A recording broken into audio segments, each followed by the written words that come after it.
Hi, I have another memory that has just been spinning for me for the past couple of days that I wanted to share.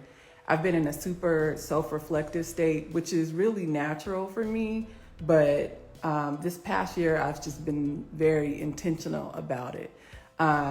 So I probably should call these mama isms or something because this is another one where my mom is in the center of it. So, um, when I was in middle school, and we going back to middle school, when I was in middle school, there was a group of us that used to hang around with each other. And there was kind of like an unspoken leader, more like the ringleader in this particular group. And then there was a newer girl who started hanging out with us. And on this particular day, we were either at lunch or recess. Newer girl just happens to have a difference of opinion with unspoken ringleader. And she was very gentle. She was very kind. It wasn't even mean. It was more like joking. But it was just a difference of opinion. And I just happened to agree with newer girl. So in the midst of this, somehow my loyalty was questioned because I agreed with newer girl. This ends up ballooning into something completely different, and the focus goes from her to me. And at school, they start like assassinating my character. This turns into a tsunami by the time I get home. And so they end up calling, this is before cyberbullying. So they're calling back to back saying all this mean stuff. So they teamed up on me. And any insecurity maybe that I may have voiced, anything that they may have ever thought negatively about me, they are throwing it at me and they are using it as a weapon. And I guess as a result of me showing my level of sensitivity, they are just throwing gas on the flame, right? And I am crying on the phone. I'm crying and I'm listening. I'm picking up the phone every single time and listening and crying. And my mom is watching this. I did not know my mom was watching. I did not know my mom was tuning in, but she was. So at this particular time, there wasn't cell phones, okay? We had a long cord that was like in the middle of the living room. So my mom could hear every part of the conversation. There may have been another phone in the house, just one. But my mom is listening to the conversation, and I could see her in my peripheral vision telling me to hang up. And I pretend not to see her because I'm doing whatever I can to diffuse whatever is going on, because I am hoping everything is going to be normal by the time we get back to school the next day. And so my mom, I guess she gave me the benefit of the doubt. She walks up to me, and at the same time, while simultaneously hanging up the phone, she tells me to hang up the phone. And she is super animated about like, look at me, hang up. And so when we hang up the phone, like I'm appalled because number one, I'm shocked that she hung up in the middle of a conversation. Number two, I'm worried about what they're going to think because I hung up on their face. And obviously my mother doesn't care. And so my mom says, let this be 3 lessons for you. And I am sitting there crying. She's like, what are you crying for? And I'm like, because they said this and they said that about me and they said this about me. And so she was like, there are 3 lessons here that I want you to learn.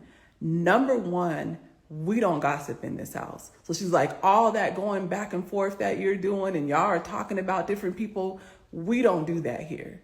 She said, number 2, let this be a lesson for you on friendship. It's like, I'm not going to tell you whether you can be friends with them or not. I'm going to let that be your choice. But they have exposed themselves, and I'm going to let you sit with that. And then she said, number 3, Do you believe them? She said, because they're saying all this stuff, and the more and more that they say, the more and more you're crying. She said, you must believe it. I'm like, no, I don't believe him. I don't believe it. And she's like, yeah, you must believe him. And so she said, other people's opinions about you don't matter. And you have to stand in who you are. And so I don't think it really resonated with me what she was saying back then, because I was more worried about what my friends thought about me at that particular time in my life.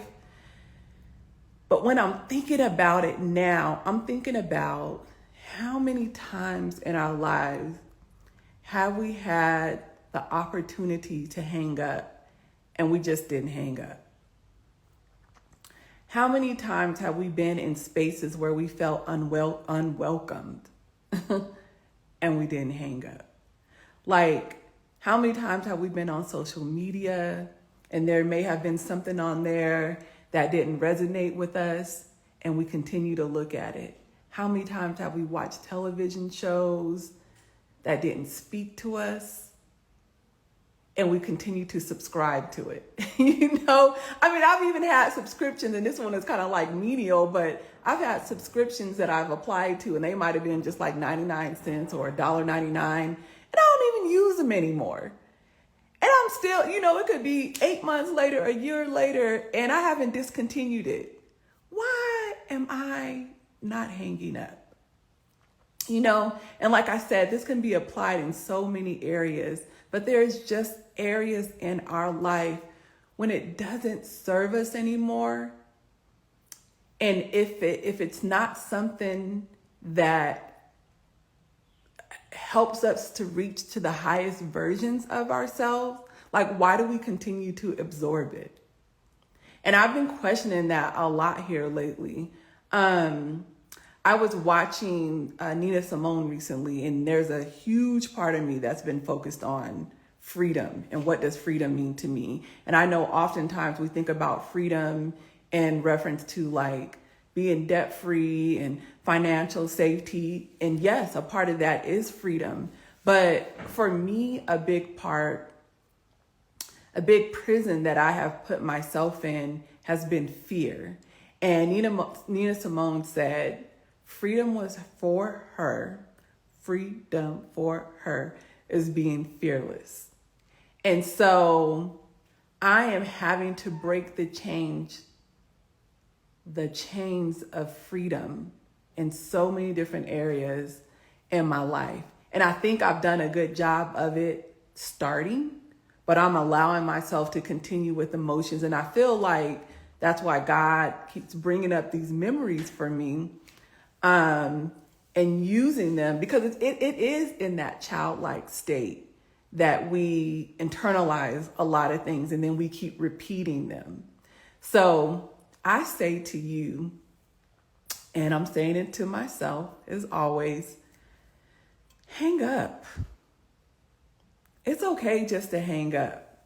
Sometimes we can't be apologetic about that. Let's just hang up and allow ourselves to be in our own personal freedom time. And on that note, I'm going to hang up. Have a beautiful day. Bye.